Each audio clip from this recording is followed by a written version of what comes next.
ansiedade ou transtornos de ansiedade.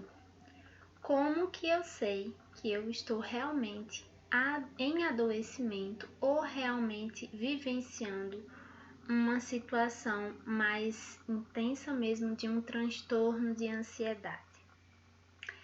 Eu achei muito pertinente trazer esse questionamento aqui para vocês por um fato que aconteceu. Eu estava acompanhando um familiar em um hospital e em exames rotineiros que essa pessoa estava fazendo, e enquanto eu aguardava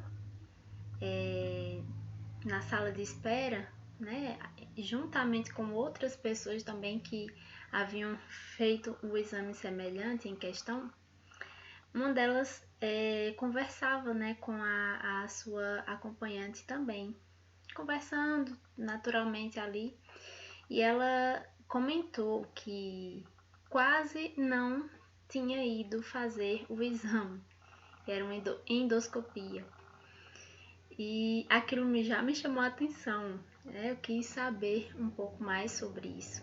Então eu perguntei, o que é que estava passando na sua cabeça quando você pensou isso? O que é que te impediria nesse caso, né, de realmente vir fazer esse exame?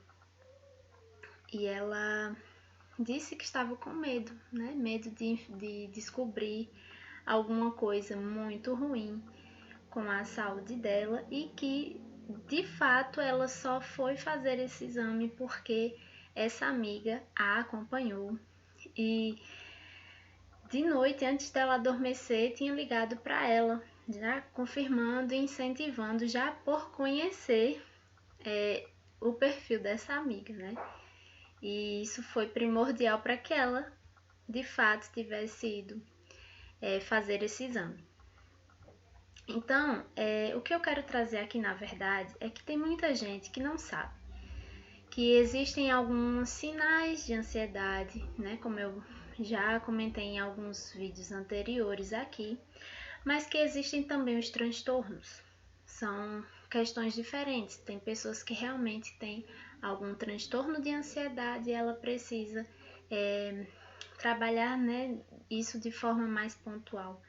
Mas tem pessoas que não têm o transtorno em si de ansiedade, não se classificam em algum desses transtornos, porém elas têm ali alguns sinais que já pode começar a observar e de maneira bem preventiva também já, enfim, né, ter um certo cuidado, uma certa atenção para que isso não se intensifique e realmente chegue a um transtorno.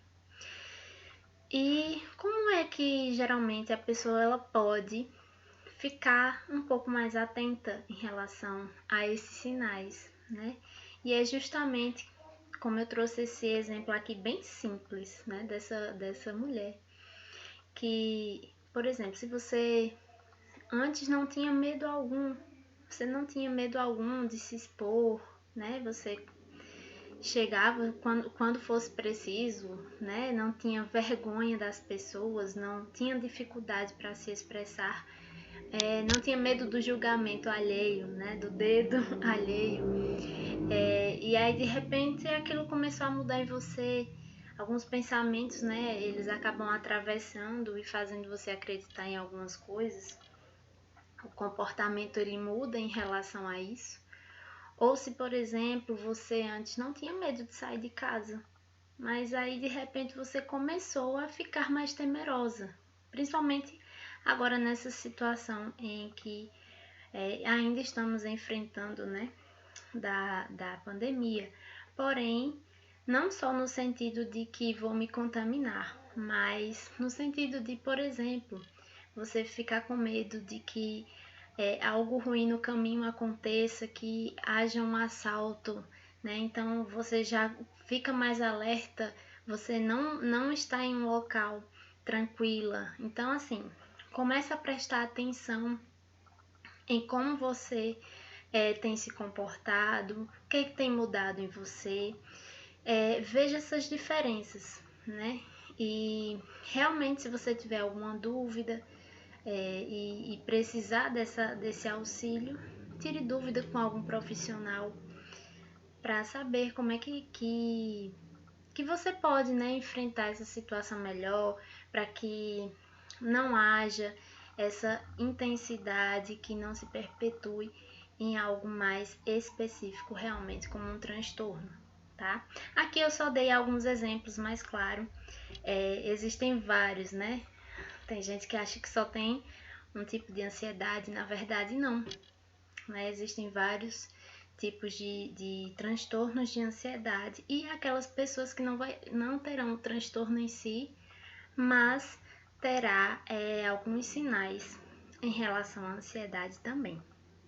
E aqui eu posso pontuar, né, quais são esses outros transtornos. Então, assim, tem, por exemplo, em crianças, né? Em crianças vai ter o mutismo seletivo, aquela criança mais fechada, mais calada, né? E que tem essa dificuldade de se abrir com outras pessoas, com estranhos. Enfim, é muito mais amplo do que isso, mas eu tô colocando aqui de forma mais geral. E vai ter ansiedade de separação, isso em relação às crianças. Mas em transtornos, os transtornos de ansiedade em relação aos adultos, né, a pessoas mais adultas, vai haver o transtorno do pânico, vai haver agorafobia, ansiedade social, muitos outros, né, que cada um vai ter a sua forma, a sua especificidade e que há tratamento, há auxílio, né, é importante buscar sempre os profissionais, seja um psiquiatra, um psicólogo, para que verifique realmente essas pontualidades, se você realmente está com um transtorno ou não, ou se no caso você está ali com uma situação em que a ansiedade ela é ativada e que há uma excessividade nisso, né, que te impede de alguma forma de conduzir a tua vida naturalmente, normalmente.